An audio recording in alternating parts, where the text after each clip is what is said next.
Welcome to 24+1.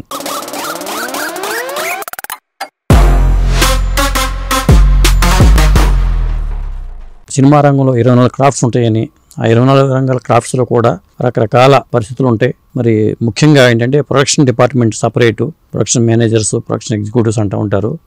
మరి మనం అంతకుముందు చాలా డిపార్ట్మెంట్స్ గురించి మనం మాట్లాడుకున్న డబ్బింగ్లోకి వెళ్ళాం. ఇప్పుడు ఏంటంటే ప్రొడక్షన్ ఎగ్జిక్యూటివ్గా ఉన్న వ్యక్తి ప్రసాద్ గారు.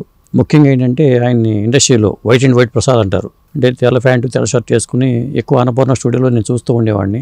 మరి ఆయన సినిమా రంగానికి వచ్చి దాదాపు 45 ఏళ్ళ పైచీలకు అవుతుంది.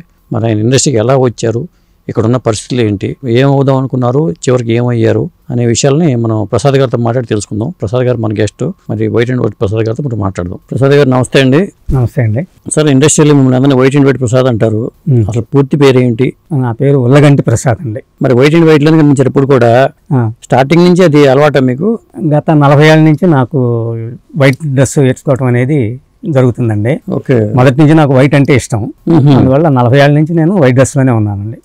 సో ఇండస్ట్రీలో అందరూ ప్రసాదులు అనే వాళ్ళు చాలా మంది ఉంటారు కాబట్టి పలానా వాళ్ళకి ఒక గుర్తు ఉండటం కోసం నన్ను వైట్ అండ్ వైట్ ప్రసాద్ అని పిలిచేవాళ్ళు.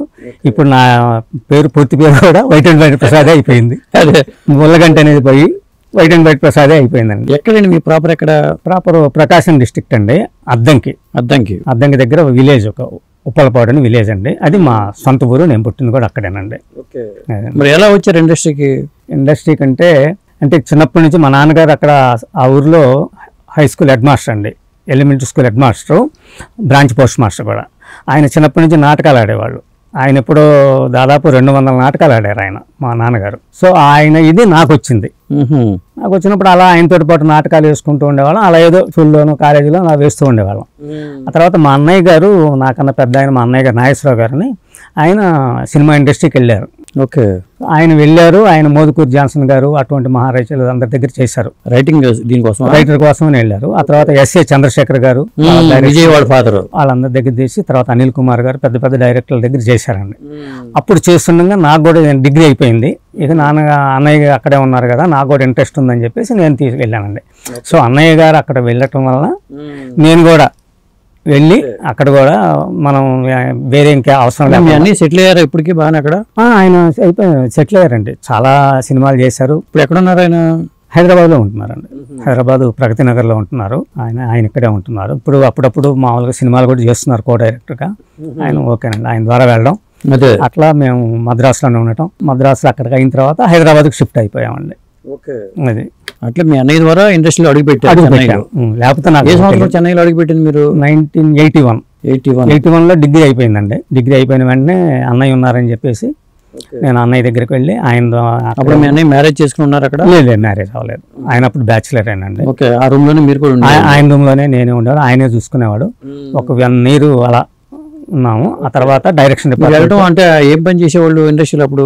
నేను అసలు యాక్చువల్గా వెళ్ళింది ఏంటంటే ఆర్టిస్ట్ గానే వెళ్ళానండి. ఆర్టిస్ట్ అవ్వాలనే వెళ్ళాను. ఎందుకంటే చిన్నప్పటి నుంచి చైల్డ్ ఆర్టిస్ట్ గా నేను నాటకాల్లో వేశాను కాబట్టి ఆర్టిస్ట్ అనే ఉద్దేశంతో వెళ్ళాను. మా నాన్నగారి కోరిక కూడా అదే అని చెప్పేసి పంపించారు. ఆ తర్వాత ఒక 1 year ప్రయత్నాలు చేసినా నాకు ఎందుకు అంత. ఎంత అప్పుడు మీ ఏజ్? 21 అంతే, 20-21 years ఉంటుంది. ఓకే. ఆ తర్వాత కుదరలేదు. అప్పుడు అన్నయ్య గారు ఏం చేశారంటే డైరెక్షన్ డిపార్ట్మెంట్లో చేద్దని చెప్పేసి డైరెక్షన్ డిపార్ట్మెంట్లో నేను చేశాను. ఎవరి దగ్గర? ఫస్ట్ జనార్దన్ గారి దగ్గర చేశానండి, విజయ్ బాపినేడు గారి కంపెనీ. ఆయన దగ్గర చేశాను. ఆ తర్వాత అక్కడి నుంచి డైరెక్షన్ డిపార్ట్మెంట్లో చేసుకుంటూ ఎం బాలయ్య గారి దగ్గర చేశానండి. బాలయ్య గారు, తర్వాత బివి ప్రసాద్ గారు. బాలయ్య గారి 3 సినిమాలు చేశానండి. ఎం బాలయ్య గారి దగ్గర అసిస్టెంట్ డైరెక్టర్ గా, అసోసియేట్ గా 3 సినిమాలు. నేరము శిక్ష లేదు, నేను చేసిన తర్వాత అది కిరాయల్లుడు అని ఒక సినిమా అండి, కృష్ణ గారి హీరో, దానికి అసిస్టెంట్ డైరెక్టర్ అండి. తర్వాత బాలయ్య గారి డైరెక్షన్ లోనే మహామనిషి అని ఒక సినిమా వచ్చిందండి, కృష్ణ గారి హీరో, దానికి అసోసియేట్ డైరెక్టర్ అండి. ఆ తర్వాత వాళ్ళ అబ్బాయి హీరోగా చేశాడు పసుపు తాడు అనే సినిమా. అవును, దానికి అవును, తులసిరామ్ ఆపరేటర్. ఆ సినిమాకి నేను చేశానండి. వీళ్ళ గిరిబాబు గారి అబ్బాయి బోసుబాబు, వీళ్ళ అబ్బాయి తులసిరామ్. కరెక్ట్. అట్లా అక్కడి నుంచి అక్కినేని వినయ్ కుమార్ గారి డైరెక్షన్లో, తర్వాతనేమో శరత్ గారు, ఆ తర్వాత అలా చేస్తూ ఉండగా అనిల్ కుమార్ గారు.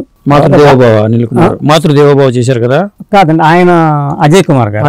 అనిల్ కుమార్ గారు అని రామలింగేశ్వర గారి పిక్చర్స్, అనాదిగా ఆడది, ఈ సినిమాలన్నిటికీ చాలా సినిమాలు చేశారండి వారు. ఆ తర్వాత అక్కడి నుంచి దాసనారాయణరావు గారి దగ్గర చేశానండి డైరెక్షన్ డిపార్ట్మెంట్లో 4 సినిమాలు 5 సినిమాలు చేశానండి. నా మొగుడు నాకే సొంతం, సుబ్బారాయుడు పెళ్ళి, మామా కోళ్ళు, ఇంకొకటి ఏదో సినిమా, 4 సినిమాలు 5 సినిమాలు ఆయన దగ్గర చేశానండి. సో డైరెక్షన్ డిపార్ట్మెంట్లోంచి మీరు ఇటు ప్రొడక్షన్ వైపు రావడం ఏంటి? ప్రొడక్షన్ రావడానికి కారణం ఏంటంటే దాసరి నారాయణరావు గారు మా గురువు గారి దగ్గర చేసిన తర్వాత అయిపోయిన తర్వాత అక్కడ నాకు పెద్దలందరూ పరిచయం అయ్యారు. రేలంగి నరసింహరావు గారు, వీళ్ళందరితో పరిచయాలు ఏర్పడిన తర్వాత మనకు తెలిసిన వాళ్ళు అక్కడ అక్కినేని వినయ్ కుమార్ గారు, ఆయన కో డైరెక్టర్ అనమాట. వాళ్ళ ద్వారా ఇక్కడ హైదరాబాద్లో ఒక ప్రొడ్యూసర్ ఉంటే ఆ ప్రొడ్యూసర్ ఒక సినిమా తీయాలనే ఉద్దేశంతో వస్తే బాబు మోహన్ గారు ఫస్ట్ టైం హీరోగా రేలంగి నరసింహరావు గారి డైరెక్షన్లో ఒక మూవీ చేశారండి. దానికి ప్రొడక్షన్ అంతా నేను చూసుకున్నానండి. అక్కినేని వినయ్ కుమార్ గారు నిర్మాణ నిర్వహణలో నేను కూడా మొత్తం ప్రొడక్షన్ సైడ్ చూసుకున్నాను. ఓకే. సో ఆ తర్వాత డైరెక్షన్ డిపార్ట్మెంట్ అయితే ప్రొడక్షన్ కనుక చేసుకుంటూ ఉండే, తర్వాత డైరెక్షన్ చేయొచ్చు అనే ఉద్దేశంతో నేను ప్రొడక్షన్ సైడ్ వచ్చానండి. ఎప్పుడు 94లో ఫస్ట్ నా మూవీ అల్లరి పెళ్ళాం. ప్రొడక్షన్ ఎగ్జిక్యూటివ్ నా కార్డు పడింది అల్లరి పెళ్ళాం. అక్కడి నుంచి అంతకుముందు డైరెక్టర్స్ అందరు పెద్ద పెద్ద వాళ్ళందరి దగ్గర చేస్తున్నాను. ఆ తర్వాత మనం డైరెక్టర్ వాళ్ళని తపన ఉంటుందిగా? తపన ఉన్నది కానీ మనకు అప్పుడు ఈ పరిస్థితులు అనుకూలించలేదు. సరే ముందు ప్రొడక్షన్ మేనేజర్గా చేసుకుందామని చెప్పేసి ముందు బతుకు తెరుగు కూడా చూడాలి కదా, కావాలి అది అనే ఉద్దేశంతో ప్రొడక్షన్ మేనేజర్గా జాయిన్ అయ్యానండి. అల్లరి పెళ్ళాం ఫస్ట్ మూవీ. అక్కడి నుంచి ఇక నేను వెనక్కి తిరిగి చూడలేదండి. ప్రొడక్షన్ ఎగ్జిక్యూటివ్గా స్టార్ట్ అయిన నా లైఫ్ అక్కడి నుంచి కంటిన్యూగా చేసుకుంటూనే చాలా సినిమాలు అసిస్టెంట్ డైరెక్టర్గా కానీ అసోసియేట్గా కానీ ప్రొడక్షన్ ఎగ్జిక్యూటివ్గా కానీ ఎన్ని సినిమాలు చేసి ఉంటారు మొత్తం మీరు? 100 వరకు రీచ్ అయి ఉంటాయండి. 100 దాటనియే బహుశా. 100 వరకు సీరియల్స్ కూడా చేశానండి. సినిమాలతో పాటే సినిమా షూటింగ్లు జరుగుతూ ఉండగానే ఇటు సీరియల్స్కి కూడా మేనేజ్మెంట్ చేసుకునేవాడిని అండి.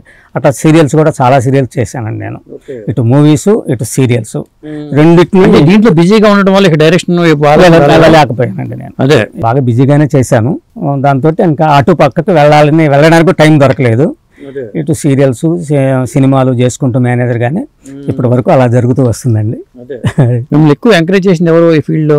అంటే ఒకరని చెప్పడానికి లేదండి. నాకు అందరూ ఇప్పుడు ఒక ప్రొడ్యూసర్కి ఒక కంపెనీకి నేను వెళ్ళానంటే ఆ కంపెనీ వాళ్ళు నన్ను వదులుకోరు, నేను వాళ్ళని వదులుకోను. అదే పరిస్థితులు ఏమన్నా ఇదైతే తప్ప నేను చేసిన ప్రతి కంపెనీలో కూడా ప్రతి ప్రొడ్యూసర్ కానివ్వండి, డైరెక్టర్ గారు కానివ్వండి, నాకై నేను మానేసి వచ్చింది లేదు, వాళ్ళకై వాళ్ళు వెళ్ళిపోమన్నది లేదు. ఇంతవరకు నా లైఫ్లో అది జరగలేదండి. అది జరగలేదు. ఎక్కడికి వెళ్ళినా మంచి పేరే ఉంది. కెరీర్ స్టార్టింగ్ లో చెన్నైలో ఉన్నప్పుడు మీరు కానీ మీ అన్నయ్య కానీ సినిమా కష్టాలు అంటారు కదా, అలా ఏంటి పడ్డారా మీరు కూడా? పడ్డామండి. సినిమా కష్టాలు చాలా పడ్డాం. కాకపోతే మా నాన్నగారి సపోర్ట్ ఉండేది అప్పట్లో. ఆయన ఏదో ఇంటి నుంచి కొంత పంపించడం, అన్నయ్య గారు కొంత అప్పటికే దీంట్లో ఉండటం చేయటం వల్ల. సో కాకపోతే ఏంటంటే అన్నయ్య నాకు అక్కడ ఉన్నాడు కాబట్టి, నాన్నగారి సపోర్ట్ ఉంది కాబట్టి నేను అంత బాధపడలేదనిపించింది. ఎందుకంటే ఆయన మా అన్నయ్య గారు నన్ను బాగానే చూసుకునేవాడు.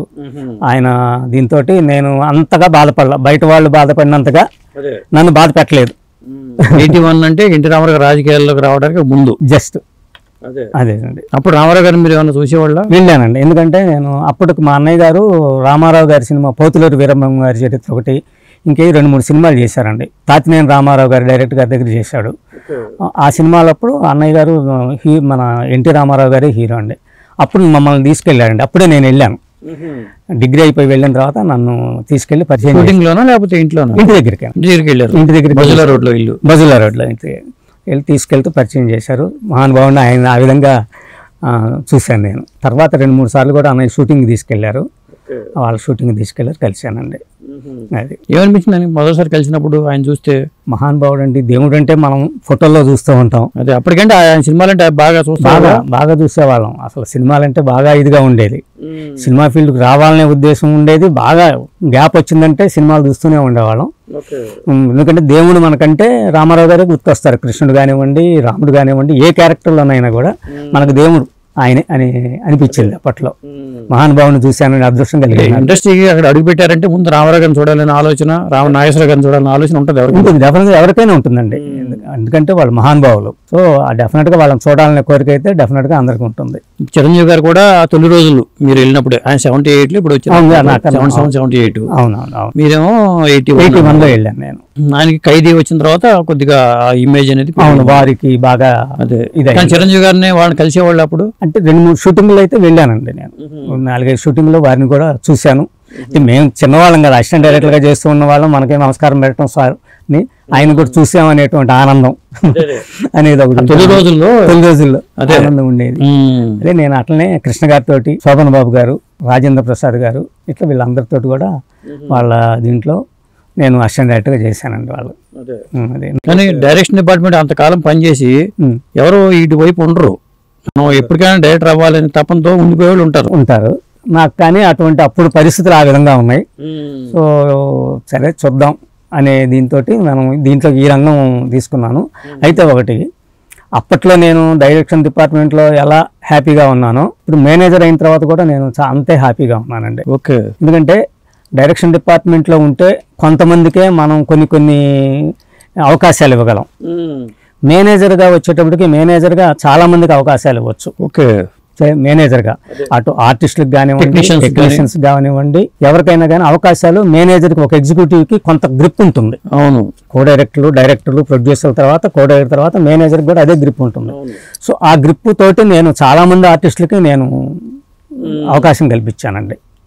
చాలా మంది ఆర్టిస్టులు, తర్వాత టెక్నీషియన్స్ కానివ్వండి, ఆల్ డిపార్ట్మెంట్స్ ఉంటాయి. ఎవరు పరిచయం లేకుండా మిమ్మల్ని అప్రోచ్ అయినప్పుడు మీరు అట్లా మనం చేసాం. ఎవరెవరండి ఆర్టిస్టులు? అట్లా చిన్న వాళ్ళు మనం ఇప్పుడు చెప్పుకోవటానికి చెప్పకూడదు కూడా, అదే అవి మనం చెప్పకూడదు. మేనేజర్కి అయితే అవకాశాలు ఉంటాయి. ఇప్పుడు మేనేజర్కి ఇప్పటికే అవకాశాలు ఉంటాయండి.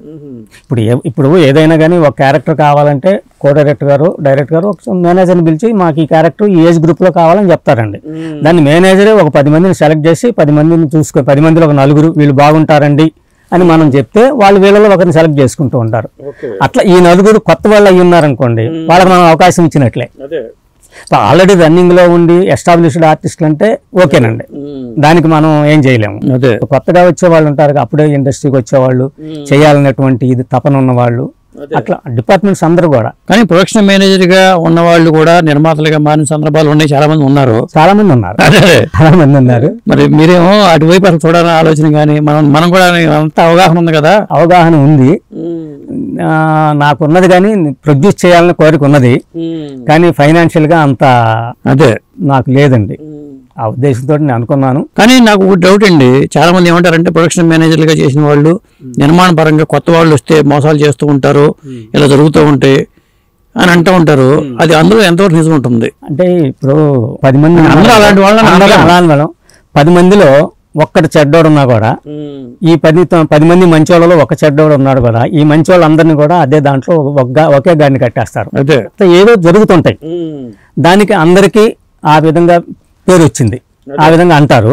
బట్ జెన్యూన్ పర్సన్స్ అండి అందరూ కూడా. ఎవరికి వాళ్ళు ప్రొడ్యూసర్ మన మీద బాధ్యత అప్పచెబితే, మనం ప్రొడ్యూసర్ని కనుక సేఫ్గా చేసుకుంటే మనకి మళ్ళీ ఆ ప్రొడ్యూసర్ ఇంకోటి చేస్తే ఇంకొక కొన్ని ఫ్యామిలీస్ బతుకుతాయి. ఓకే, ఆ ఇదిలో వెళ్తూ ఉంటారు. ఆ ఇదిలోనే 100% మేనేజర్స్ ఎవరైనా కానీ అదే పద్ధతిలో వెళ్తారండి. అంతేగాని మోసం చేయాలని కానీ ఇది కానీ ప్రొడ్యూసర్ దగ్గర నుంచి ఇంకేదో మనం ఆశించాలని కానీ ఉండదండి. ఒక ప్రొడ్యూసర్ ఉంటే ఒక 50 కుటుంబాలు బతుకుతాయి అనే ఉద్దేశం ప్రతి మేనేజర్కి ఉంటుందండి. ఎవరు మనం చెప్పలేం, ఒకరిద్దరు ఎవరైనా ఉన్నారేమో, అది మనకు తెలియదు. నాకు తెలిసినంత వరకు అందరూ హ్యాపీగానే ఉండాలని కోరుకునే వాళ్ళే. అంటే మీరు డైరెక్టర్లని చూశారు, ఇటు నిర్మాతలని అబ్జర్వ్ చేశారు. ఇప్పుడు నిర్మాతల సాధక బాధకాలు వేరుగా ఉంటాయి, డైరెక్టర్ కష్టాలు డైరెక్టర్ ఉంటాయి. చూసుకున్నప్పుడు మీకు ఏమనిపిస్తూ ఉంటుంది? ఏది కంఫర్ట్ అనిపిస్తూ ఉంటుంది? నిర్మాతగా వెళ్ళటం శ్రేయస్కరమేనా?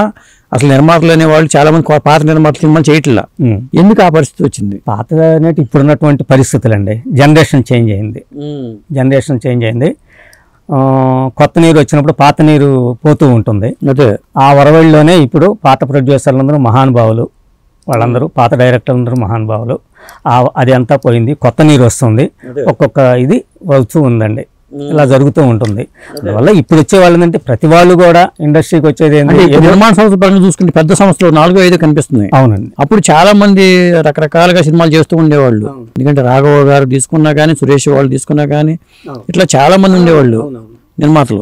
ఇప్పుడు మనకు చూసుకున్న వేళ మీద లెక్కించబడే సంస్థలే కనిపిస్తాయి. సంస్థలన్నీ మనకు వేళ మీదనే కనిపిస్తాయండి. ఇప్పుడు వచ్చేదంతా కూడా కొత్త వాళ్ళు స్టూడియోలు చేతిలో ఉన్నా కానీ సినిమా చేయట్లేదు. అదే ఎందుకంటే పరిస్థితులు బాగలేవు కాబట్టి, ఇప్పుడున్న పరిస్థితులు, ఇప్పుడున్నటువంటి పెరిగినటువంటి ఖర్చు, అదే దాని మీద 2-3 ఏళ్ళు సినిమాలు చేసే పరిస్థితి ఎందుకు వస్తుంది అంటే ఆ సబ్జెక్టు ఆ విధంగా చేస్తుందండి. డాల్ షీట్స్ తీసుకోవాల్సి వస్తుంది ఆర్టిస్టుల దగ్గర నుంచి కానివ్వండి, ఎవరి దగ్గర నుంచి. సబ్జెక్ట్ అలాంటిది, ఎందుకంటే గ్రాఫిక్స్ ఎక్కువైనాయండి ఇప్పుడు మనకి. గ్రాఫిక్స్ ఎక్కువైనప్పుడు, CG వర్క్లు జరిగేటప్పుడు ఎక్కువ టైం తీసుకుంటుంది. మామూలుగా తీసే షూటింగ్ కను గ్రాఫిక్ మీద చేసుకునే దానికి టైం ఆటోమేటిక్గా తీసుకుంటూ ఉంటుంది. ఇది కూడా కాకుండా అంత పెద్ద పెద్ద సినిమాలు చేస్తున్నారంటే ఆ ఆర్టిస్ట్ తోటి కొన్ని వేల మంది జూనియర్ ఆర్టిస్టులు ఉంటారు. వీళ్ళందరితో చేసుకుంటే టైం సరిపోదండి. మార్నింగ్ నుంచి ఈవినింగ్ లో. మరి ఆ రోజుల్లో భారీగా అన్ని సినిమాలు బ్రహ్మాండంగా ఉండేవి కానీ తక్కువలోనే సినిమా తక్కువ టైంలోనే అయ్యాయి. అంటే ఇప్పుడు ఉన్నటువంటి టెక్నిక్ అప్పుడు కొంచెం తక్కువగా ఉండేదండి. ఓకే, తక్కువ ఉండే అంటే డిజిటల్ కెమెరాలు రావడం కూడా కొంత ఇబ్బందికరంగా. అంటే ఈ కెమెరాలు దీని ప్రకారం అప్పట్లో ఏంటంటే అన్ని కెమెరాలోనే అవుతూ ఉండేయండి. కెమెరాలోనే చేసుకునే వాళ్ళు, కెమెరాతోటి మనకు వర్క్ అవుతూ ఉండేది. సో ఇప్పుడు ఏంటంటే కొంత కెమెరా పరంగా కానివ్వండి, ఇటు ఈ గ్రాఫిక్స్ పరంగా కానివ్వండి, మనకు వస్తున్నటువంటి అప్పట్లో సబ్జెక్టులు ఏంటంటే మనకి ఫ్యామిలీ సబ్జెక్టులు ఇలాంటివన్నీ ఉండేయండి. ఇప్పుడు వస్తున్న సబ్జెక్టులు ఏంటంటే ఫ్యామిలీతోటి పాటే మనకి వేరే రకరకాల సబ్జెక్టులు వస్తున్నాయి కదా. అటువంటి సబ్జెక్టులకి డెఫినెట్గా టైం తీసుకుంటుందండి. పెద్ద పెద్ద సినిమాలకు తప్పదు, అది ఆ టైం అనేది తీసుకోవాలి. ఆ టైంలో చేయలేరు కూడా పాపం. సినిమా నిర్మాణంలో నుండి మేనేజర్లు కానీ ప్రొడక్షన్ ఎగ్జిక్యూటివ్లు కానీ వీళ్ళ పాత్ర ఏమిటి, అసలు ఎక్కడ మొదలవుతుంది? సినిమా మేనేజర్ పాత్ర అనేది ఫస్ట్ డే ఒక ప్రొడ్యూసర్ సినిమా తీయాలనుకున్నప్పుడు ముందు డైరెక్టర్ కాంటాక్ట్ అవుతాడు. డైరెక్టర్ సబ్జెక్ట్ ఏదో చెప్తారు, సబ్జెక్ట్ ఓకే అనుకుంటే అది ఓకే అవుతుంది. అప్పుడు ఆ డైరెక్టర్కి ఆ ప్రొడ్యూసర్కి కావాల్సింది ఇద్దరు, ఒకరు కో డైరెక్టర్, ఒకరు మేనేజర్. ఓకే, కంపల్సరీగా ఫస్ట్ వాళ్ళే ఆ కంపెనీకి ముందు రావాల్సింది. ఒక కో డైరెక్టర్ కావాలి, ఒక మేనేజర్ కావాలి. ఈ సబ్జెక్ట్ అంతా అయిన తర్వాత వీళ్ళిద్దరూ వచ్చిన తర్వాత రైటర్కి బాధ్యతలు అప్పు చెప్పుకుంటారు. రైటర్ ఆయన పైన ఆయన చూసుకుంటూ ఉంటారు. వీళ్ళు కో డైరెక్టర్, వీళ్ళు ఆర్టిస్టుల సెలక్షన్, అంటే మెయిన్ హీరోలు హీరోయిన్లన్నీ పెద్ద వాళ్ళు చూసుకుంటారు. డైరెక్టర్లు ప్రొడ్యూసర్ వాళ్ళు చూసుకుంటారు. మిగతా క్యారెక్టర్స్ ఫాదర్ కానివ్వండి, మదర్ కానివ్వండి, సిస్టర్స్ కానివ్వండి, బ్రదర్స్, మిగతా క్యారెక్టర్స్ ఏవైనా కానీ ఇవన్నీ కూడా డైరెక్టర్ చెప్పిన దాని ప్రకారం కో డైరెక్టర్ గారు, ఆయన చెప్పిన దాని ప్రకారం మేనేజరు, వీళ్ళందరూ చూసుకొని మిగతా అన్నీ చేసుకోవడానికి కనీసం 2 నెలలు 3 నెలలు టైం పడుతుందండి. 2-3 నెలలు ఈజీగా పడుతుంది పోస్ట్ ప్రొడక్షన్ మనకు వర్క్. ఆ తర్వాత కానీ ఇక మిగతా డిపార్ట్మెంట్లు అన్ని ఎవరెవరు చేయాలి, అది కూడా కాకుండా డిపార్ట్మెంట్ వైజ్గా మేకప్ మ్యాన్ ఎవరు, కాస్ట్యూమర్ ఎవరు, ఆర్ట్ డైరెక్టర్ ఎవరు, మ్యూజిక్ డైరెక్టర్ ఎవరు, ఇవన్నీ కూడా ఈ డిస్కషన్ జరుగుతూ ఉంటాయండి. అది ఫైనల్ గా సెలెక్ట్ చేసేది ఎవరు? వాళ్ళని డైరెక్టరా లేకపోతే ప్రొడ్యూసర్ అండ్ డైరెక్టర్. ప్రొడ్యూసర్ హీరోలు ఎవరు ఇన్వాల్వ్ కారు వాటిలో? ఒక్కోసారి ఏమైనా అయితే అవ్వచ్చు. అదే పలానా కెమెరామెన్ కావాలి అనుకున్నప్పుడు కొంతమంది హీరోలు చెప్పిన టేస్ట్ ని బట్టి మనకి చేస్తూ ఉంటారు. ఎవరు దానికి ఇదేం చేయరండి. మీరు 81లో వచ్చినప్పుడు ఎంత ఖర్చు అయ్యేదండి ఒక సినిమా కంప్లీట్ అవడానికి? అప్పట్లో అది కరెక్ట్గా చెప్పలేమండి, అది నాకు ఐడియా లేదు. అప్పుడు ఖర్చు వేరు, ఇప్పుడు ఖర్చు వేరు. అప్పుడు చాలా తక్కువలో సినిమాలు చేసేవాళ్ళని చెప్తూ ఉంటారు అప్పుడు దీనికి, కానీ అది నాకు కరెక్ట్గా ఐడియా లేదు. ఇప్పుడైతే అంటే సబ్జెక్టు ప్రకారం ఇప్పుడైతే రకరకాలుగా. మొన్న లిటిల్ హార్ట్స్ అనే సినిమా 2.5 కోట్లతో తీశారని చెప్తున్నారు. మరి కొన్ని సినిమాలు చూసుకుంటే 100 కోట్లు, 150 కోట్లు, 110 కోట్లు చెప్తున్నారు.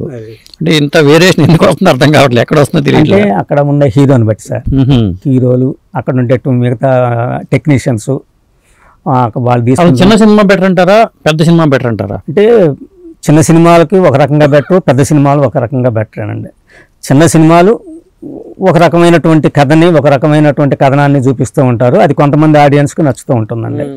పెద్ద సినిమాలు అనేది చిన్న సినిమా తీసామనుకోండి, జనం థియేటర్కి రావడానికి ముందు నమ్మకం కలగాలి కదా. నమ్మకం కలగడానికే మనం పబ్లిసిటీ ఎక్కువ ఇచ్చుకోవాలండి. పబ్లిసిటీ ఇప్పుడు మనం చిన్న సినిమాలు చాలా చూస్తున్నామండి. బలగం సినిమా ఉంది, చిన్న సినిమానే, మరి ఎంత పెద్ద పేరు వచ్చిందండి. అవును, అవార్డులు కూడా వచ్చినాయి వాళ్ళకి. అంటే అదే దిల్ రాజు గారి నిర్మాత కాబట్టి ఆ బలగం అంక అంత పేరు రావడానికి హెల్ప్ అయింది. డెఫినెట్ గా వారి సహకారం ఉండబట్టే అది హెల్ప్ అయింది. అదే చిన్నగా మనం డైరెక్ట్ చేయాలి అంత కాదేమో చెప్పలేము.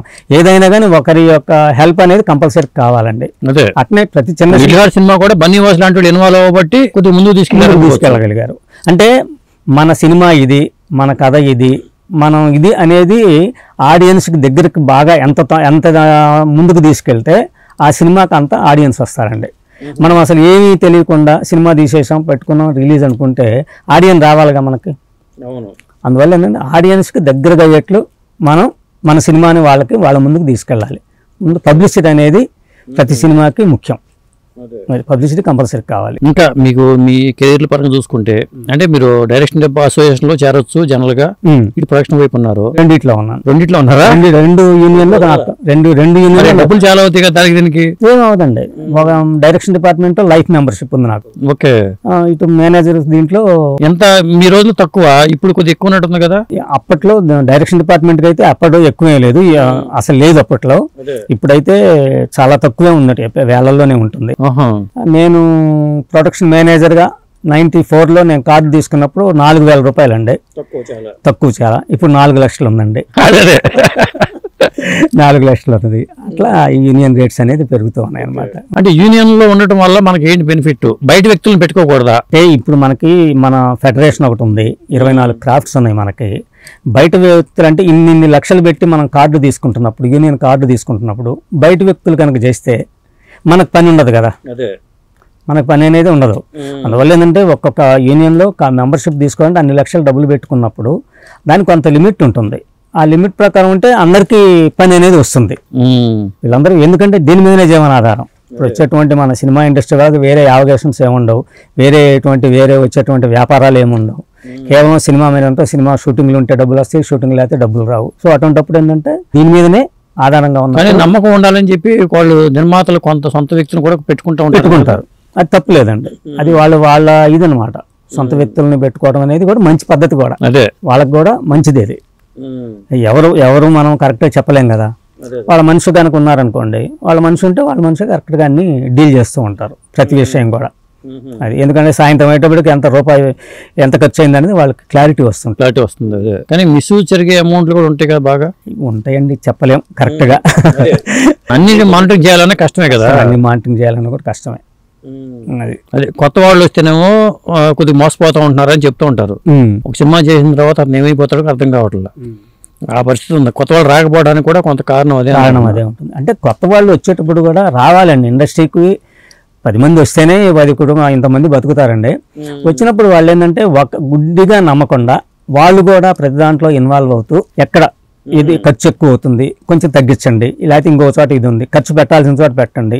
అంటే ప్రతి దాంట్లో కూడా బడ్జెట్లో కూడా వాడు కంప్లీట్గా కనుక ఇన్వాల్వ్ కనుక అయ్యి ఉంటే వాళ్ళకి యూనియన్ ఎవరెవరికి అంత ఇప్పుడు జనరల్గా ఇప్పుడు ఏంటంటే అందరికీ కూడా యూనియన్ ప్రకారమే వాళ్ళకి అమౌంట్స్ వెళ్తున్నాయండి, రెమ్యూనరేషన్స్. సో మిగతా అందరికీ 24 క్రాఫ్ట్లో ఉన్న వాళ్ళందరికీ యాజ్ పర్ యూనియన్ దీని ప్రకారమే వెళ్తాయండి అమౌంట్. నాకు డౌట్ వస్తుంది, యూనియన్ ప్రకారమే రెమ్యునరేషన్ ఇవ్వాలనుకున్నప్పుడు మీ వాళ్ళందరూ టెక్నికల్ గా మీరందరికీ న్యాయబద్ధమే, కానీ హీరోలకు అది లేదుగా. వాళ్ళ హీరోలకు లేదు, అట్లా మ్యూజిక్ డైరెక్టర్ లేదు, డాన్స్ మాస్టర్ గారికి లేదు, కొరియోగ్రాఫర్స్కి లేదు, తర్వాతనేమో అట్లా కొంతమంది ఉన్నారు. వాళ్ళ డిమాండ్ ఎడిటర్స్కి లేవు, కెమెరామెన్కి లేదు, ఇంతనే ఇదేం లేదు. వాళ్ళకి ఏంటంటే వాళ్ళు డిమాండ్, అదే ఎవరు డిమాండ్ ఉన్నప్పుడు వాళ్ళు దాన్ని చేసుకుంటారు. మిగతా టెక్నికల్ ఇప్పుడు మేకప్ డిపార్ట్మెంట్, కాస్ట్యూమ్స్ డిపార్ట్మెంట్, అట్లా ఆర్ట్ డిపార్ట్మెంట్, ఆర్ట్ డైరెక్టర్ కాదు మళ్ళీ, అట్లా ప్రొడక్షన్ అసిస్టెంట్స్, ప్రొడక్షన్ లేడీస్ వీళ్ళు ఉంటారు. ఇట్లా ఈ కెమెరా అసిస్టెంట్లు, ఈ అవుట్డోర్ యూనిట్, వెహికల్స్, ఇవన్నీ కూడా యాజ్ పర్ యూనియన్ దీని ప్రకారం ఉండాల్సిందే. దాంట్లో ఎవడో ₹1 తగ్గి ఈ మధ్యన వాళ్ళు డిమాండ్ చేశారు మాకు పెంచమని, అది న్యాయబద్ధమైన డిమాండేనా? న్యాయబద్ధమైందేనండి, అడిగేది న్యాయబద్ధమే. అటు ప్రొడ్యూసర్ లాస్ అవుతుంది, న్యాయబద్ధమే. బట్ కాబట్టి దాన్ని వయో మీడియాగా మనం వెళ్ళాలి. ఎందుకంటే ఇండస్ట్రీలో అటు ప్రొడ్యూసర్లు ఉంటేనే టెక్నీషియన్స్ ఉంటాం, టెక్నీషియన్స్ ఉంటేనే ప్రొడ్యూసర్ మూవీ తీయగలరు. సో ఇదంతా ఏంటంటే ఒక సంబంధం కాబట్టి అవి అవుతున్నాయండి. ఎంత పెరిగిందండి ఒక ఉదాహరణ? మొన్న వాళ్ళు ఇచ్చిన ప్రకారం ఏదో 12% ముందు ఈ ఇయర్కి ఏదో 22.5% ఏదో పెంచారు. దాంట్లో ఫస్ట్ ఇయర్ 12% అని, నెక్స్ట్ ఇయర్కి ఇంకొక 5% అట్లా దీనికి అడ్జస్ట్ చేస్తున్నారు. ఇప్పుడు ఎంత ఉందండి ప్రొడక్షన్ మేనేజర్కి ఎంత ఇస్తారు? అంటే అది ప్రొడక్షన్ మేనేజర్కి ఒక్కడికే కరెక్ట్గా లేదండి, మేనేజర్కి, డైరెక్షన్ డిపార్ట్మెంట్కి, వీళ్ళకే యూనియన్ రేట్లు అంటూ ఉన్నాయి, వాళ్ళ రేట్లు వాళ్ళకు ఉన్నాయి, కానీ అంత కరెక్ట్గా అమలు జరగట్లేదు. సో దానికి తగ్గట్లుగా మనం ఒక కంపెనీని బట్టి, పెద్ద కంపెనీ అయితే ఎలా, చిన్న కంపెనీ అయితే ఎలా, ఏదో మనకు ఒక రేంజ్లో మనం తీసుకుంటూ వెళ్ళడమే తప్ప. ఒకవేళ ప్రొడ్యూసర్ ఎక్కొడితే యూనియన్ మిమ్మల్ని హెల్ప్ చేస్తుందా? డెఫినెట్గా చేస్తుంది. ప్రతి యూనియన్లో కూడా ఇది ఉందండి, అందుకే యూనియన్ మెంబర్షిప్ అనేది ఉంది. సో మన యూనియన్ కనుక చేస్తే యూనియన్ తరపు నుంచి యూనియన్ వాళ్ళు వెళ్ళి వాళ్ళతో ప్రొడ్యూసర్ తోటి మాట్లాడి మనకు రావాల్సిన అమౌంట్ను వాళ్ళు 100% సెటిల్ చేస్తారండి, అందులో డౌట్ లేదండి. అలాగే ఇన్సూరెన్స్ ఫెసిలిటీస్ కానీ ఏమైనా ఉన్నాయా యూనియన్ తరపున? ఇప్పుడే అందరూ చేస్తున్నారండి, అందరూ అన్ని యూనియన్స్ కూడా చేస్తూ ఉన్నారు. ఇన్సూరెన్స్ అన్ని యూనియన్స్ కూడా చేస్తున్నాడు. ఇప్పుడు కూడా రీసెంట్గా మనకు వచ్చింది కూడా మన సీఎం గారు రేవంత్ రెడ్డి గారు కూడా సినీ కార్మికులకు సంబంధించి టెక్నీషియన్స్, ఆర్టిస్ట్ వీళ్ళందరికి సంబంధించి ఆరోగ్యశ్రీ పథకాన్ని అమలు చేయడానికి కానీ ఒక ప్లాన్ తీసుకొచ్చారట. సో అన్ని యూనియన్లకి కూడా లెటర్స్ వచ్చినాయి. అందరూ కూడా మాకు ఫోన్లు చేసి చెప్పి మీ యొక్క ఆధార్ కార్డులు ఇంట్లో మెంబర్స్ ఎవరెవరు ఉన్నారు, ఎవరు అర్హత ఉన్నారో చూసుకొని వీళ్ళందరినీ పంపించండి అని చెప్పేసి అన్ని యూనియన్ వాళ్ళు అందరినీ అడుగుతున్నారండి. అది కనుక చేస్తే ఇంకా చాలా హెల్ప్ చేసినట్లు అవుతుందండి. టెక్నీషియన్స్ అందరికి కూడా అందరూ రోజువారీ జీతాలతో ఉండే వాళ్ళు కూడా కొంచెం ప్రాబ్లమ్స్ లేకుండా ఈ ఆరోగ్యశ్రీ పథకాలు లాంటివి వస్తే మనకి అది బాగుంటుంది, డెఫినెట్గా మంచిది అవుతుందండి. ఇంకొకటి అండి, మరి ఫ్యామిలీ విషయానికి వద్దాం. మీరు ఇండస్ట్రీకి ఇక్కడ వచ్చాక పెళ్లి చేసుకున్నారా, చెన్నైలో ఉన్నప్పుడు జరిగిందా? లేదు, ఇక్కడికి వచ్చిన తర్వాత మ్యారేజ్ ఉంది. అదే ఇప్పుడు ప్రొడక్షన్ మేనేజర్గా వచ్చినప్పుడు? మేనేజర్గా ఇక్కడ హైదరాబాద్లో నా మ్యారేజ్. మీరు ఇండస్ట్రీ వాళ్ళనా? చెప్పాలంటారా? చెప్పాలనుకుంటే చెప్పండి, ఎందుకులేండి. మరి మీ పిల్లలు కూడా యాక్ట్ చేస్తున్నారని చెప్పారు, మీ చేతిలో పని కాబట్టి పెట్టారా లేకపోతే వాళ్ళకి ఇంట్రెస్టా? లేదండి, మా పిల్లలు నాకు ఇద్దరు అబ్బాయిలండి. పెద్ద అబ్బాయి విజయ్, చిన్న అబ్బాయి నిఖిల్. సో నేను మేనేజర్గా చేస్తున్నప్పుడు నాతో పాటు మా పెద్ద అబ్బాయి షూటింగ్లకు వస్తూ ఉండేవాడు. అట్లా ఏదో వాడికి 1.5 year నుంచి షూటింగ్లకు వస్తూ ఉంటే తనకు కూడా ఈ షూటింగ్లు చూసి యాక్ట్ చేయాలని చూస్తే ఫస్ట్ చల్మోహన్ రంగా అని ఒక సీరియల్ చేస్తున్నాను. అప్పుడు నేను మూవీస్ జరుగుతున్నప్పుడే ధర్మవర సుబ్రహ్మణ్యం గారు డైరెక్టర్. అందులో ఒక చిన్న బాబు క్యారెక్టర్ కావాల్సి వచ్చింది. అయితే నన్ను ఆయన డైరెక్టర్ గారికి తెలుసు, ప్రసాద్ మీ అబ్బాయి అన్నాడు కదా, మీ అబ్బాయి చేత చేయించాను అన్నాడు. అట్లా ఫస్ట్ దాంట్లో యాక్టింగ్ చేశాడు. ఒక 2-3 రోజులు సీన్స్ చేశాడు, 2 days. అక్కడి నుంచి ఇంకా అలవాటు పడిపోయి ఇంక డైలీ ఇంటికి వెళ్ళగానే డాడీ షూటింగ్కి వస్తా అంటే మొదలు పెట్టేవాడు చిన్నవాడు. అట్లా యాక్టింగ్ అలా చేసుకుంటూ వాళ్ళు చాలా సినిమాలు చేసినట్టున్నారు కదా, ఒక 50 సినిమాలు పైన చేశారు. పెద్ద అబ్బాయి 50 సినిమాలు, పెద్ద అబ్బాయి 50 సినిమాలు చైల్డ్ ఆర్టిస్ట్ గా. పైగా హీరో ప్రభాస్ చిన్నప్పుడు క్యారెక్టర్, ప్రభాస్ గారు చిన్నప్పుడు డార్లింగ్ సినిమాలో, తర్వాత నాగార్జున గారి షిరిడి సాయిబాబా, అది మంచి పేరు వచ్చింది. రాజన్న, తర్వాత స్నేహం అంటే ఇదిరా, ఉల్లాసంగా ఉత్సాహంగా, అట్లా చాలా మంచి సినిమాలే. అదే బాహుబలిలో ఏ పాత్ర? బాహుబలిలో ప్రభాస్ గారి చిన్నప్పుడు అండి. అంటే తను అయిన తర్వాతనే ప్రభాస్ గారు పెద్దవాళ్ళు అవుతారనమాట. పైకి కొండ మీదకి ఎక్కడం, అది దాంట్లో కూడా బాహుబలిలో కూడా చేశారండి. అట్నే చిన్నబాబు కూడా ఆ తర్వాత అన్నయ్యని చూసి ఇక ఈయన కూడా నేను యాక్టింగ్ చేయాలని చెప్పేసి తను సీరియల్స్లో నుంచి అలా వచ్చేసి ఆగడు సినిమాలో మహేష్ బాబు గారికి చిన్నప్పుడు క్యారెక్టర్, అట్లా తర్వాతనేమో అల్లరి నరేష్ గారి చిన్నప్పుడు క్యారెక్టర్లు, ఇట్లాంటివి చాలా సినిమాలు తను చేశాడండి.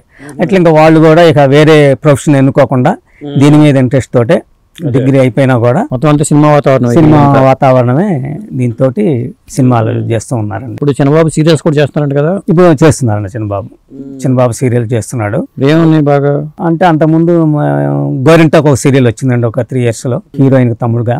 తర్వాతనేమో జానకి కలగని లేదు, అందులో హీరోకి అమర్దీప్ గారికి తమ్ముడు క్యారెక్టర్. తర్వాత ఇప్పుడు రంగులు రాట్నం సీరియల్, ఆ సీరియల్లో కూడా హీరో తమ్ముడు క్యారెక్టర్ ఒకటి జరుగుతుందండి ఇప్పుడు. తను సీరియల్స్, సినిమాలు రెండు. అట్నే పెద్ద అబ్బాయిని మాత్రం, విజయ్ని మాత్రం ఓన్లీ మూవీస్ వరకే మేము హీరోయిన్ చేద్దామనే ఉద్దేశం కలుగుతుంది, చేస్తాం. అంటే మంచి అవకాశం వస్తే పెడదాం అనేది. అవునండి, అంతేగాని చిన్న సినిమాలు చిన్నవి కాకుండా, ఎందుకంటే ఒకసారి లైఫ్ ఇది కదా మనకి, ఒక మంచి సబ్జెక్టు, ఒక మంచి ప్రొడ్యూసర్, ఒక మంచి డైరెక్టర్ కనుకుంటే మంచి సబ్జెక్ట్. అదే ఇండస్ట్రీలో అనుభవం ఉంది కాబట్టి మీకు ఆ ఉద్దేశం, ఏ సినిమా ఒప్పుకోవాలి ఏది ఒప్పుకోకూడదు అనేది కూడా మీకు ఐడియా ఉంటుంది కదా. ఆ ఉద్దేశంతో మేము మంచి దీనికోసమే చూస్తున్నామండి. ప్రయత్నాలు అయితే జరుగుతున్నాయి. ఎందుకంటే చాలా మంది బాలనటులుగా ఉండి హీరోలు అయిన వాళ్ళు చాలా మంది ఉన్నారు. తరుణ్ గానీ, అవును, అలా చూసుకున్నప్పుడు తేజ గానీ. ఇప్పుడు అవును, మరి ఇన్ని సినిమాలు చేసినప్పుడు మరి మీ అబ్బాయికి రాకపోవడం ఏముంటుంది? అవును, అందుకని మన ప్రయత్నం అయితే మనం అదే ప్రయత్నం అనేది జరుగుతున్నది. వాళ్ళకి కొంచెం అదృష్టం అనేది కూడా కలిసి రావాలి. అంటే చైల్డ్ ఆర్టిస్ట్ గా రావడానికి ఏమో చాలా ఈజీ అయింది. అవును, హీరోగా రావడానికి ఎందుకు టైం పడుతుంది అసలు అనుకోవాలి?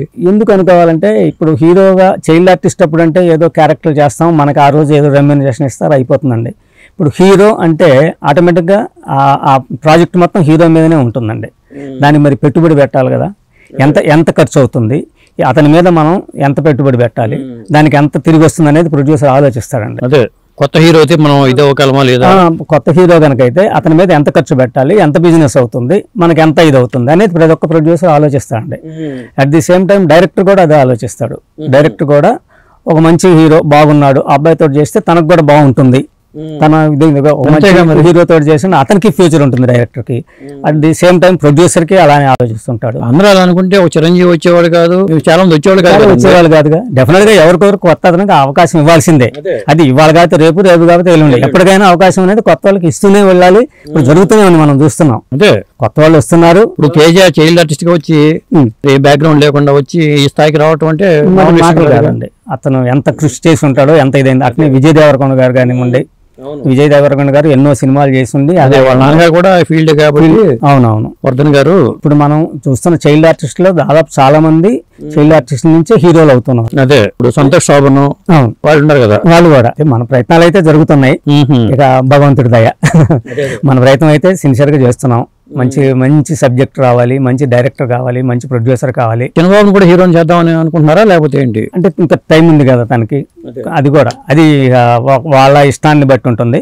అవకాశాలు ఉంటే నన్ను కూడా మనం ముందు పెద్దబాబుని ముందు తర్వాత చిన్నబ్బాయిని కూడా మనం చేద్దామని అదే దానికోసం ప్రయత్నాలు అయితే జరుగుతున్నాయండి. అంటే గతంలో లాగా ఎక్కువ మంది నిర్మాతలు ఉంటే ఈజీ అయిపోయేది.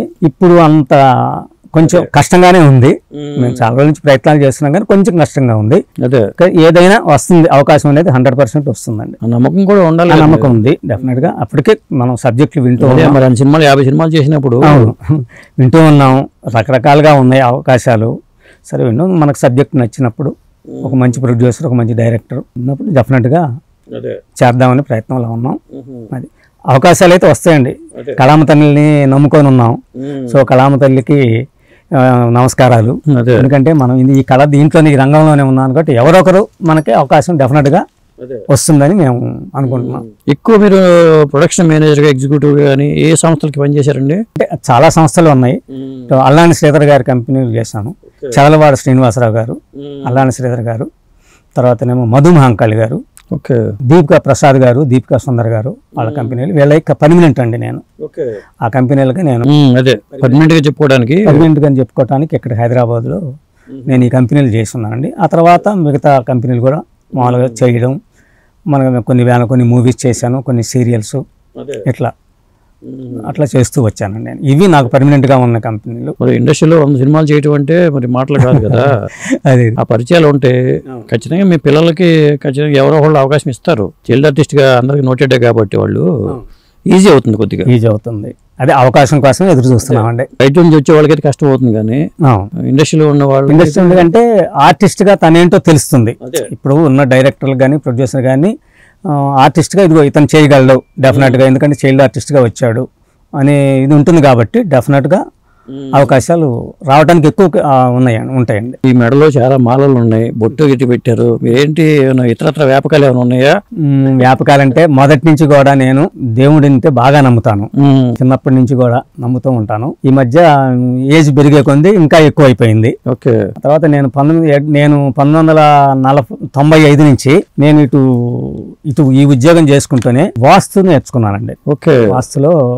నాకు వాస్తులో గురువంటూ ఎవరు లేరు కానీ నాకు నేనే అబ్జర్వేషన్లో అప్పుడు బుక్స్ తెచ్చుకొని, గౌరు తిరుపతి రెడ్డి గారి బుక్స్, తర్వాత దంతూరి పండరీనాథ్ గారు, వీళ్ళందరి బుక్స్ తీసుకొని నేను బాగా 3-4 ఏళ్ళు, అంటే 90 నుంచే నాకు దాని మీద ఇంట్రెస్ట్ ఉంది. దాంతో ఒక 4-5 ఏళ్ళు అలా అలా అలా అలా తీసుకొని 95 నుంచి నేను వాస్తు నేను చెప్తూ ఉన్నాను. ఇప్పుడు హైదరాబాద్లో మా రిలేటివ్స్ అందరికీ కూడా ఫ్లాట్స్ అన్ని నేనే నా వాస్తు ప్రకారమే నేను అందరికీ ఇప్పించున్నానండి. అందరూ హ్యాపీగా ఉన్నారు. అట్నే నేను చాలా మందికి వెళ్ళి ఫ్రెండ్స్ సర్కిల్లో కూడా చెప్తూ ఉంటానండి. అందరూ అడుగుతూ ఉంటారు, వాస్తు అలా చెప్తూ ఉంటాను. అదే సాధారణంగా మీరు దీని మీద ఫోకస్ పెడితే సినిమా కన్నా వీటి మీద ఎక్కువ సంపాదించుకోవచ్చండి. అసలు సంపాదించుకోవచ్చు. అది అట్లా దైవ చింతన అనేది బాగా ఎక్కువ. ఇంట్లో నిత్యం అభిషేకాలు, పూజలు. షూటింగ్ ఉన్న రోజు చేయలేకపోయినా కూడా మిగతా రోజుల్లో 2 నుంచి 3 గంటలు నాకు ఈ పూజా కార్యక్రమాలు ఉంటాయి. ప్రతి వారంది చేసుకుంటూ ఉంటాను. అందువల్ల దైవభక్తి ఎక్కువ. ఇటు వాస్తు, ఇప్పుడు వాస్తులో రకరకాల భిన్నాభిప్రాయాలు ఉంటాయండి. కొంతమంది నగదు బీరువా ఉత్తర వాయువులు పెట్టాలంటారు, కొంతమంది ఏమో నైరుతిలో పెట్టాలంటారు, బరువు ఉండాలి కాబట్టి అంటారు. ఎందుకు ఇట్లా ఒక ప్రామాణికం లేకుండా చెప్తూ ఉన్నారు. కొంతమంది ఏంటంటే నైరుతిలో పెట్టి ఉత్తరాభిముఖంగా చూడాలంటారు కొంతమంది సిద్ధాంతులు. కొంతమంది సిద్ధాంతులు లేదు ఈశాన్యంలో పెట్టాలి, దక్షిణానికి తిరిగి ఉండాలని, మనం ఉత్తరం తిరిగి ఉండాలి కదా, కుబేర స్థానాన్ని మనం చూడాలి కానీ బీరో చూడటం ఏంటి అంటారు. కానీ మనకిచ్చినటువంటి మనకు పాత గ్రంథాల ప్రకారం మనకి ఇచ్చిన ప్రకారం అయితే నైరుతియే కరెక్ట్. నైరుతిలో ఉత్తరాభిముఖంగా ఉండి మనం ఇది చేసుకోవడం అనేది కరెక్ట్. ఎందుకంటే నైరుతి అనేది నిరుతి అనే రాక్షస స్థానం. సో మన దిక్కుల ప్రకారం మనం చూసుకుంటే మనకి ఇచ్చినటువంటి శాస్త్రాల ప్రకారం అటుపక్కనే ఉండాలి. ముందు హద్దులు దిక్కులు కరెక్ట్గా ఉంటే మన ఇంట్లో ఉన్నటువంటి సామాన్లు మనకి వీలుని బట్టి మనం మార్చుకోవచ్చు. ఇప్పుడు ఒక్క గది ఉన్నది, ఒక గదిలో ఫ్యామిలీ ఉన్న వాళ్ళు అన్ని వాళ్ళు సమకూర్చుకోవాలంటే వాస్తు ప్రకారం సమకూర్చలేరు. సో అతనికి వెసులుబాటు ప్రకారం అతను మార్చుకుంటాడు. దానికి మనం కొన్ని జాగ్రత్తలు చెప్తే సరిపోతుంటుంది, అంతేనండి. వాస్తు అనేది ఫిక్స్డ్, అది ఎప్పుడు మారవు. ఆ ఇల్లు ఒక ఇల్లు కట్టుకున్నామంటే ఇల్లు అనేది స్టాండర్డ్. గ్రహాలు మారుతూ ఉంటాయి, గృహం మారదు, అంతే. అందుకనే మనకు చెప్పేదంటే సిద్ధాంతులు అందరూ చెప్పేది ఫస్ట్ గ్రహం తర్వాత గృహం. ముందు మన గ్రహ మార్పులు అనేది చూసుకోవాలి. గ్రహం అనేది మారిపోతూ ఉంటుంది. ఇప్పుడు చంద్రుడు ప్రతి 24 నిమిషాలకు మనకు మార్పులు జరుగుతూ ఉంటాయి. ఇవన్నీ ఏంటంటే అది ముందు గ్రహం కరెక్ట్గా ఉందనుకోండి, గృహము రెండు కరెక్ట్గా ఉంటే లైఫ్ హ్యాపీగా ఉంటుంది. ఎందుకంటే గ్రహంలో మనకి ఎటువంటి ప్రాబ్లమ్స్ ఏమైనా వచ్చినా కూడా గ్రహాల మార్పులు ఏర్పరచడం మనకు ఒక మంచి వాస్తు ప్రకారం ఉన్న ఇంట్లో ఉంటే మనకు 50-50 బ్యాలెన్స్ చేస్తుందండి. అదే గ్రహం బాగుండి గృహం బాగుండి అంటే 100% సినిమా వాళ్ళకి నమ్మకాలు బాగా ఎక్కువ ఉండే, డెఫినెట్ గా ఎక్కువ పాటించాలి కూడా. నేను బాగుండే వాళ్ళందరూ మెగాస్టార్లు అయిపోయారంటారండి. పెద్ద హీరోలు అయ్యారంటేనే వాళ్ళు గ్రహాల పరిస్థితి బాగుండే అయ్యారా? డెఫినెట్ గా ఆ గ్రహం అనేది డెఫినెట్ గా ఉంటుందండి. మనం ఎవరినూ దాన్ని మనం ఎన్టీ రామారావు గారు నమ్మేవాళ్ళు, మరి మహానుభావులు వారు నమ్మేవారు, అందరూ నమ్ముతారండి. దేవుడు అనేది బాలయ్య బాబు కూడా నమ్ముతారు, అందరూ నమ్ముతారు. మనకి ఏదైనా మనం ఆ దేవుణ్ణి నమ్ముకోవాలి. భగవంతుడు అది సృష్టి, ఈ సృష్టిలో మనం ఎంత, సో మనం డెఫినెట్ గా భగవంతుడు ఏదో. కొంతమంది దశ మహావిద్యలు చేస్తూ ఉంటారు, వాటిల్లో కూడా వాస్తవం ఉందంటారా? అంటే యాక్చువల్గా నేను ఆ మధ్యన చదివానండి. దశమహావిద్యలు అనేవాళ్ళు, దశమహాతల్లులు మనకి ఈ నవరాత్రుల టైంలో వచ్చే ఇది ఎందుకంటే తారాదేవి అని, చినమస్తాని, లక్ష్మీదేవి, కమలాంబిక అంటారు. ఇట్లా వాళ్ళందరూ దుర్గాదేవి, అపరాజితాదేవి, ఇట్లా వీళ్ళందరూ ఉన్నారు. వీళ్ళందరూ అయ్యే అమ్మవార్లందరూ అలాంటి ఉన్నారు. ముందు అసలు అలాంటి విద్యలు బాగా ఉన్నారు, నిష్ణాతులు ఉన్నారు. నాకు తెలిసిన వాళ్ళు ఈ మధ్యనే కూడా నేను కలిశాను. దశ మహావిద్యల్లో బాగా ఫేమస్. తర్వాత వైజాగ్ లో ఒక ఆయన ఉన్నాడు, ఆయన కలిశాను. ఆయన దశ మహావిద్యల్లో మంచి పట్టు. కంచి కామాక్షి అమ్మవారి పీఠంలో ఉన్నారు. అక్కడ వాళ్ళని కలిశాను నేను రీసెంట్ గానే కలిశాను. వాళ్ళ దగ్గర అయితే ఆ దశ మహావిద్యలు అయితే ఉన్నాయి. దశ మహాదేవతలను కనుక మనం నమ్ముకొని వాటికి సంబంధించినటువంటి కార్యక్రమాలు కనుక చేసుకుంటే డెఫినెట్గా బాగుంటుంది, 100% వస్తుంటాయి. ఎందుకంటే కొంచెం తాంత్రికం ఉంటుంది అందులో. దశ మహావిద్యలు అనగానే మన మామూలు దేవతా రూప కాకుండా వాళ్ళకి కొంచెం చేయాల్సినటువంటి కార్యక్రమాలు ఉంటాయి కాబట్టి దానాలని, హోమాలు మెయిన్ అంటే చేస్తే అమ్మవార్లు డెఫినెట్గా. అంటే ఇలాంటివి చేసుకుంటూ మోసాలు చేసేవాళ్ళు ఉన్నారు, సిన్సియర్గా చేసేవాళ్ళు ఉన్నారు. మరి ఎవరిని నమ్మాలి, ఎవరిని నమ్మకూడదు? మనం తెలియక వెళ్ళిపోయామంటే, మోసగాడి దగ్గరికి వెళ్ళిపోయామంటే మనం ఏం చేయలేం. మనం మోసపోయామని అనుకోవటమే. మహా తెలిసిన వాళ్ళ దగ్గరనే మనం అంటే ఎవరని చెప్పలేం కదా. వీళ్ళు మంచివాళ్ళు, వాళ్ళు మోసకారులు అని మనం చెప్పలేం ఇప్పుడున్న పొజిషన్లో. ఎక్కడ ఎవరు ఏది చెప్పలేం.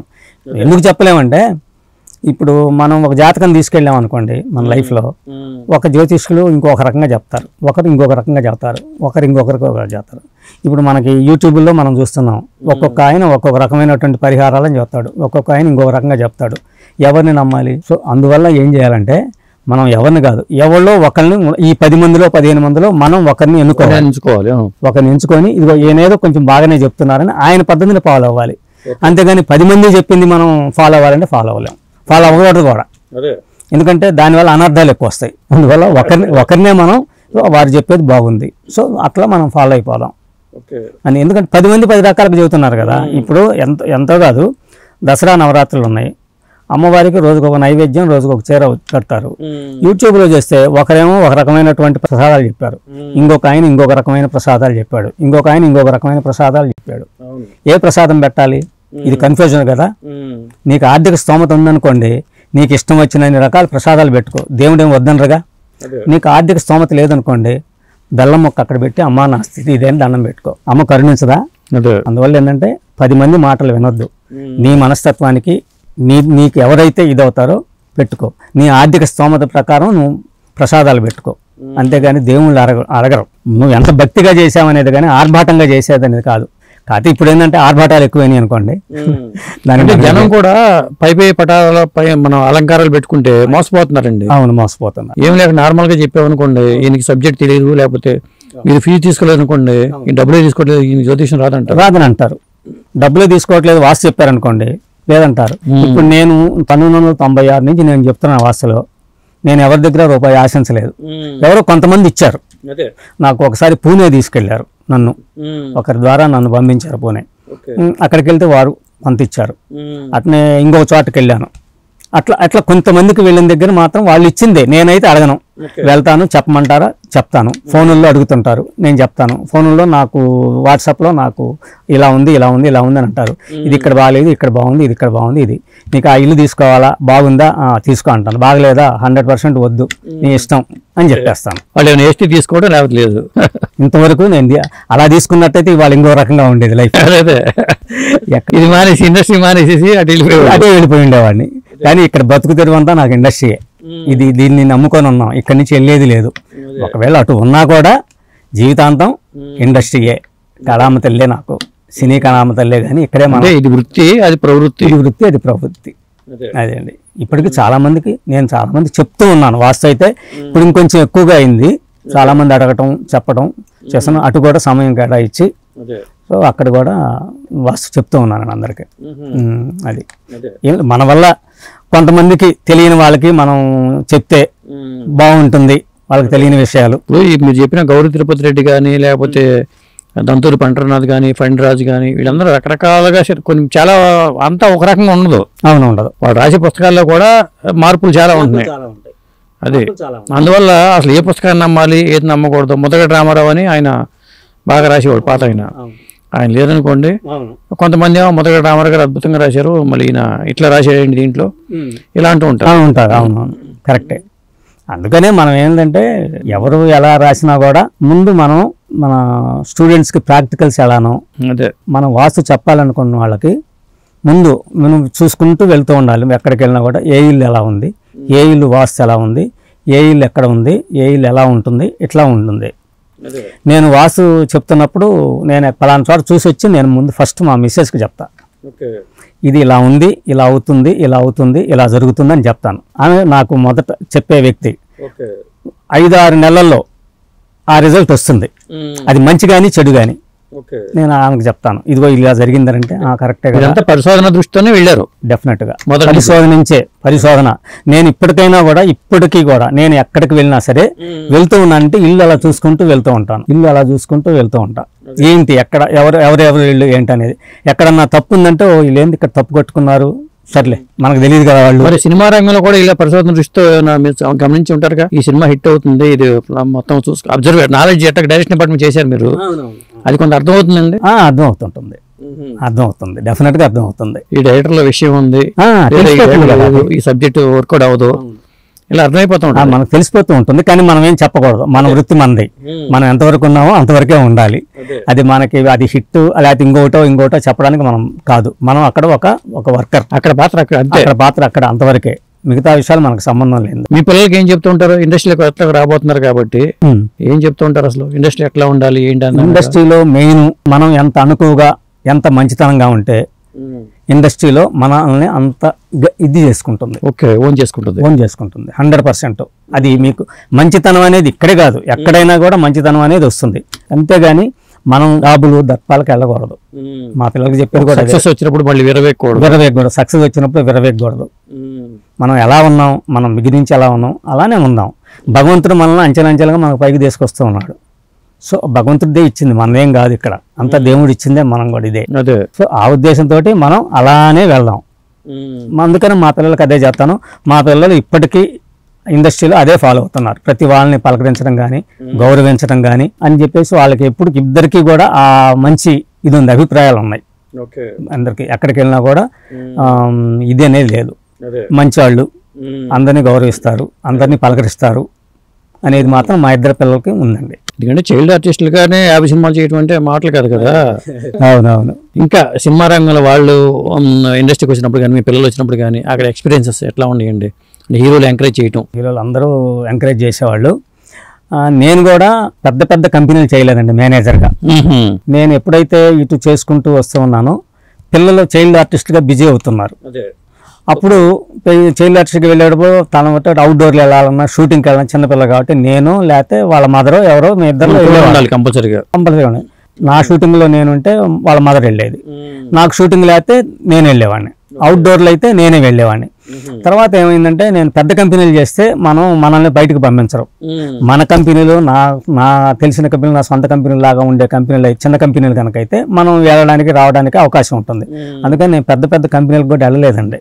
పెద్ద కంపెనీలు నేను అసలు చేయలేదు మేనేజర్గా.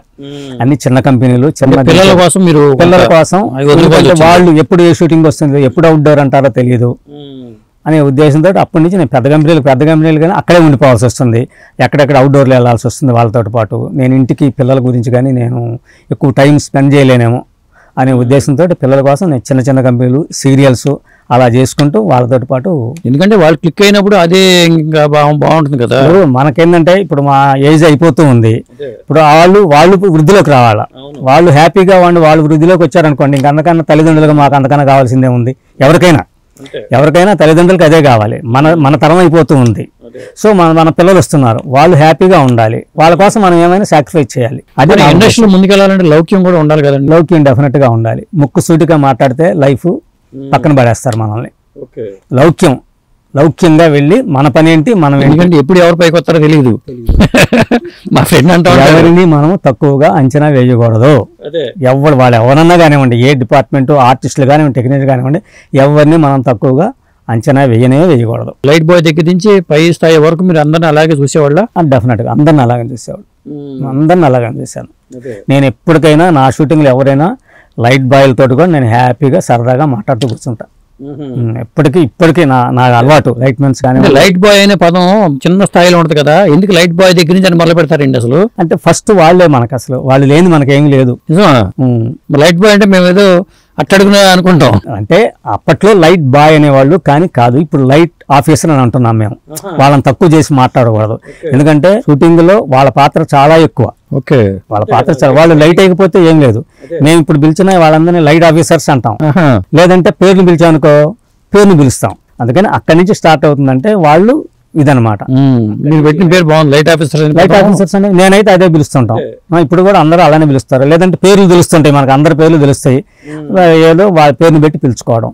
వాళ్ళు కానివ్వండి, ప్రొడక్షన్ డిపార్ట్మెంట్ కానివ్వండి, మనకు భోజనాలు వడ్డించే వాళ్ళు కానివ్వండి, భోజనాలు పెట్టేవాళ్ళు, అన్ని డిపార్ట్మెంట్. నేను అందరితో చాలా సరదాగా ఉంటాను. కొన్ని కంపెనీలు భోజనాల దగ్గర చాలా ప్రత్యేకంగా ఉంటారంట, కావాల్సిన మెనూ ఉంటుందంట, కొంతమంది నిర్మాతలు పెడతా ఉంటారంటారు. చాలా మంది ప్రొడ్యూసర్లు బ్రహ్మాండమైన భోజనం పెడతారు, బాగా పెడతారు. ఎందుకంటే విబి రాజేంద్ర ప్రసాద్ గారు అనేవాళ్ళు, ఆయన నాకు మెనూ చూపించారు ఒకసారి, రేపు షూటింగ్ లో ఈ పెడుతున్నానని ప్రత్యేకంగా తయారు చేసాడు ఆయన. ఉండేదండి అది ఇప్పటికీ చాలా మంది ప్రొడ్యూసర్లు భోజనాల విషయంలో అసలు కాంప్రమైజ్ అవ్వరండి. కాంప్రమైజ్ అవ్వట్లేదు. భోజనం పనిచేసేది మనం అందుకు ఆ టైంకి 4 ముద్దలు బాగుంటుంది అనే ఉద్దేశంతో. ఇప్పుడైతే ఎవరు కూడా భోజనాల విషయంలో ఎవరు, ఏ ప్రొడ్యూసర్ కూడా వాళ్ళు ఎవరు ఏమనరండి. ఆ భోజనాల విషయంలో ప్రాబ్లం. ఉప్మా కంపెనీ అనే పదం వచ్చింది, ఎందుకు వచ్చింది అట్లా పదం? కొంతమంది చేసేటువంటి దీనివల్ల అండి. అది కొంతమంది సరిగా అంటే మనం చెప్పకూడదు వాళ్ళ గురించి. ఎవరో కొంతమంది ఉంటారు అలా ఉప్మా కంపెనీ అట్లా వాళ్ళని ఏదో అంటూ తెలియజేయండి అని. అందరూ 99% అయితే భోజనాల విషయంలో ఎవరు కాంప్రమైజ్ అవ్వట్లేదు. అందరూ పెడతారు, 4 రకాలు వేసి పెడతారు ప్రతి కంపెనీలో కూడా. పెద్ద సినిమాలు అయితే ఇంకా 10 రకాలు ఉంటాయి, 10 రకాలు 15 రకాలు ఉంటాయి. అంతేలే, అంత పెద్ద సినిమా చేసినప్పుడు భోజనాల దగ్గర రాజీ పడి కకృతి పెడితే అక్కడ కూడా రాజీ పడరండి. పెద్ద కంపెనీలు అంటే 10-15 రకాల ఐటమ్స్ ఉంటాయి, నాన్ వెజ్ కానీ వెజిటేరియన్ కలిపి. చిన్న సినిమాలు అనుకోండి, వాళ్ళకి తగ్గట్టు, వాళ్ళకి స్తోమకు తగ్గట్టు వాళ్ళు పెడతారు. అంటే ఎవరి స్తోమత వాళ్ళది ఉంటుంది కదా. చిన్న ప్రొడ్యూసర్ పెద్ద ప్రొడ్యూసర్ అనేది ఉంటుంది కాబట్టి వాళ్ళు దాని ప్రకారం వాళ్ళు పెడతారు. ఇప్పుడు చూస్తున్న టీవీ సీరియల్స్ కూడా బాగానే పెడుతున్నారు. టీవీ సీరియల్స్ కూడా బ్రహ్మాండంగా 4 రకాల భోజనం పెడుతున్నారు. మీరు ఎన్ని సీరియల్స్ పనిచేస్తుంటారు? సీరియల్స్ కూడా చాలా ఉన్నాయండి, 40-50 అయినాయి. అవి కూడా అయిపోయింది. యాడ్లు చేశాను, యాడ్లు, సీరియల్స్. మొన్న రీసెంట్గా కూడా మిఠాయి కొట్టి చిట్టమని ఒక సీరియల్ చేశాను. అది రీసెంట్గా అయిపోయింది, ఒక 2 years అయినట్టుంది. అయిపోయి 3 years రన్ అయిందండి. అది మధు మహంకాళి గారు, ఆయన వారి కంపెనీ. నేను 2000 నుంచి వాళ్ళ కంపెనీ చేస్తున్నానండి. వాళ్ళకి ఏ ప్రాజెక్ట్ ఉన్నా కూడా నేనే చేసామండి. మధు మహంకాళి గారని ఆయన ప్రొడ్యూసరు, డైరెక్టరు. రెమ్యునరేషన్ పరంగా తేడా ఉంటుందండి సినిమాలకి సీరియల్స్కి? తేడా ఉంటుందండి.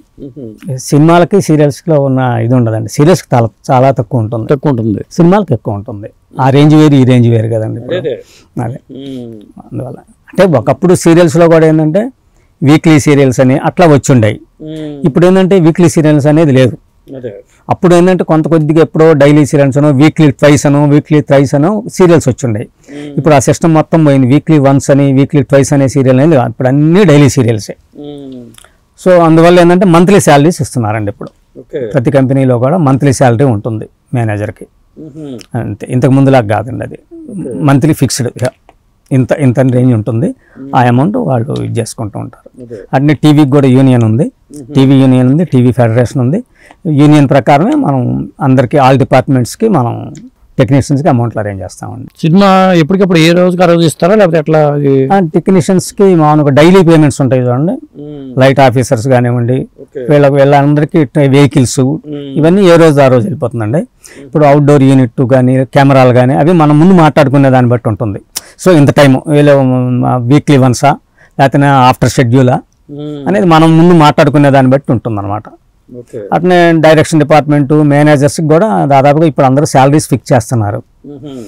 సినిమా కాంట్రాక్ట్ అనేది కాకుండా మంత్లీ ఇంత అని వాళ్ళ దానికి తగ్గట్లుగా, ఆ బడ్జెట్కి తగ్గట్లుగా వీళ్ళకి కూడా రెమ్యునరేషన్స్ కాకుండా మంత్లీ శాలరీస్.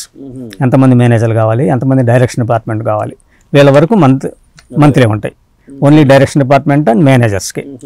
ఇక మిగతా అందరికీ కూడా ఏ రోజు పేమెంట్. ఇప్పుడు డైరెక్టర్ వాళ్ళని ఆలోచన మీ మైండ్లో వెళ్ళిపోయిందండి? లేదు, ఇంకా అయిపోయింది. ఇంకా వయసు కూడా అయిపోయింది కదా, దాని గురించి మనం ఇంకా లేదు, దాని గురించి కూడా చేసే ఓపికలు లేవు, మనకి అంత స్తోమత లేదు దాని మీద ఆలోచించి. ఏమో మీ పిల్లలు పెద్ద హీరోలు అయిపోతే నిర్మాతగా మారుతారేమో? నిర్మాతగా మారుతాను. అదే నిర్మాతగా చేయాలనేది నా యాంబిషన్, నాకు ఎప్పటి నుంచో ఉంది.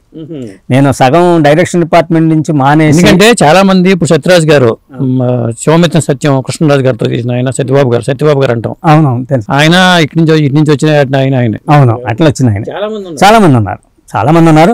బెల్లంగూడ సురేష్. నా ఎయిమ్ ఎప్పటికైనా జీవితంలో ప్రొడ్యూస్ చేయాలనేది మాత్రం బాగా నాటుకొని ఉంది నాకు. అప్పుడు డైరెక్షన్ డిపార్ట్మెంట్ చేసేటప్పుడు ఆ సుందరవదన సుబ్బలక్ష్మి కూడా సినిమా చేసేటప్పుడే మేనేజర్గా రావడానికి కూడా కారణం కూడా దాదాపుగా ఒక రకంగా అదే అనుకోవచ్చు. ప్రొడ్యూసర్గా రావాలనే చేసుకోవచ్చు. అప్పట్లోనే బిగినింగ్లో 1996 or 97 అనుకుంటా జెమినీ టీవీ పెట్టిన కొత్తల్లో నేను ఒక సీరియల్ సబ్జెక్ట్ని పెట్టుకున్నాను అక్కడ ప్రొడ్యూసర్గా నా పేరు, డైరెక్టర్గా మా అన్నయ్య పేరు, నాగేశ్వరరావు గారి పేరు పెట్టుకొని అప్లై చేసాము. అంతా అయిపోయింది, మాకు లెటర్ కూడా ఇచ్చారు, మీరు చేసుకోండి మాకని. రారా మా ఇంటి దాకా అని స్వాతిలో మేర్లపాక మురళి గారు అవును నవల అన్నమాట. మేర్లపాక మురళి వాళ్ళ అబ్బాయి గాంధీ గారు. మేర్లపాక మురళి గారి దగ్గర దాని మీద రైట్స్ తీసుకొని నేను మన ఆఫీస్ ఇక్కడ ఉంటే ఆఫీస్కి వచ్చి ఆయన ఎక్కడో కూర్చొని డైలాగ్స్ వర్షన్ రాసి, మురళి గారు మన హైదరాబాద్కే రాసి అట్లా చేసాము. అది కొన్ని కారణాల వల్ల దాదాపు నేను చాలా ఖర్చు పెట్టాము అప్పట్లో. ఇప్పటికీ అది చేయాలని ఆలోచన ఉందా మళ్ళీ? కానీ అప్పుడు అది చేయలేకపోయాను.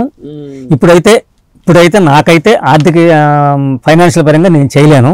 మా పిల్లలు పెద్దవాళ్ళై, సరే మీరు ఎట్లా ఖాళీగా ఉండేది ఎందుకు, ఇక్కడ మీరు ఎట్లా ప్రొడ్యూస్ చేయండి అంటే వాళ్ళ దీంట్లో నేను చేస్తాను. ప్రసాద్ గారు, మీరు ఇండస్ట్రీకి వచ్చి దాదాపు 45 ఏళ్ళు అవుతుందా?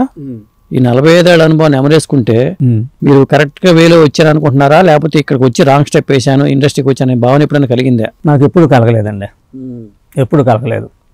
నేను వెళ్ళిన దగ్గర నుంచి కూడా ఒక ఆశతోటి వెళ్ళాను, ఒకటి అవుదాం అనుకున్నాను, కాలేదు, ఇంకొకటి అయ్యాము. ఆర్టిస్ట్ అనుకొని వెళ్ళాను, ఆర్టిస్ట్గా నాకు ఎందుకో కుదరలేదు. డైరెక్షన్ డిపార్ట్మెంట్లో చేశాను, డైరెక్షన్ చేద్దాం అనుకున్నాను, అది కుదరలేదు. మేనేజర్ అయ్యాను, బాగానే హ్యాపీగా ఉన్నాను. ఫ్యూచర్లో పిల్లలు కనుక ఇది చేసుకుని ఉంటే నిర్మాతగా మారుతాను.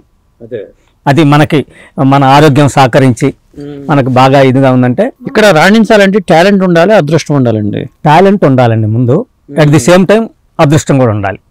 చిన్న పిసరంత ఆవగింత అయినా అదృష్టం కనుక లేకపోతే ఏ రంగంలోనైనా, ఇదే కాదు ఏ రంగంలోనైనా అదృష్టం అనేది మనకు లేకపోతే నువ్వు ఏమన్నా చేసినా కూడా మనకి అవకాశాలు ఉండవండి.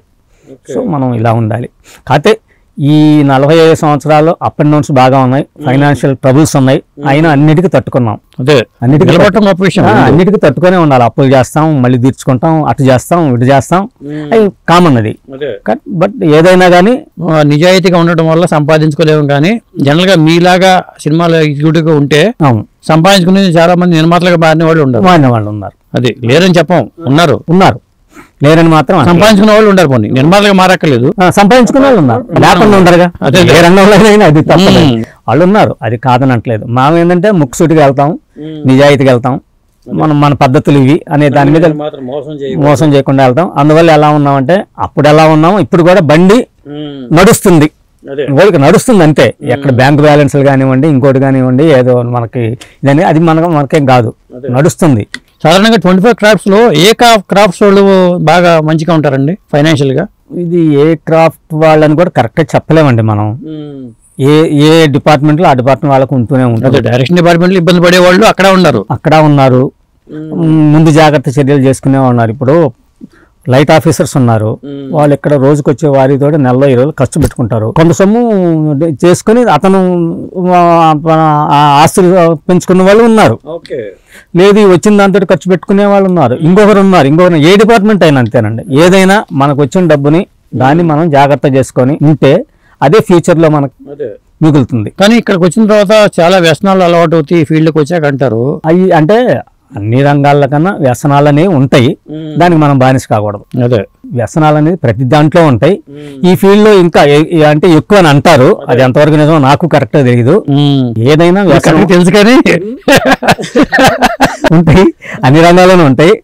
కాకపోతే ఏంటంటే మనం దానికి బానిస కాకూడదు, వ్యసనాలకు బానిస కాకూడదు. వ్యసనాలకు బానిస అయితే ఇక మన లైఫ్ కూడా ఎందుకంటే చాలా మంది జీవితాలు చూసిన తర్వాత మనం ఎక్కడ మేలుకోవాలి అది ఉండాలి కదా. మనం ఎంతమందినో చూసుకుంటూ వచ్చాం, వాళ్ళందరూ లైఫ్లో ఏంటి అదే మనం ఉన్నప్పుడు మన జాగ్రత్తలు మనం లేదంటే మనం బాగానే ఉంటాం. ముందు మన నమ్ముకొని మన ఫ్యామిలీ, మన భార్య పిల్లలు, వాళ్ళని కూడా మనం చూసుకోవాలి కదా మనం నమ్ముకొని ఉన్నప్పుడు. సో ఇక మనం ఒక్కడమే కాదు, సో వాళ్ళ కోసం మనం దేనికి బానిసలు కాకుండా మనం ఎంతవరకు ఉండాలో అంతవరకు ఉండి మనం ఇది చేయాలి. ఇది ఇది ప్రసాద్ గారు చాలా జీవిత సత్యాలు చెప్పారు. సినిమా రంగం కానీ, అటు వాస్తు గురించి కానీ, దశ మహావిద్యాలయ గురించి కానీ, మొత్తానికి మీ పిల్లలు సక్సెస్ అవ్వాలని కోరుకుంటున్నాను. థ్యాంక్ యూ అండి మా స్టూడియోకి వచ్చినందుకు. ఈ అవకాశం కల్పించినందుకు మీకు 100 కోటి వందనాలు.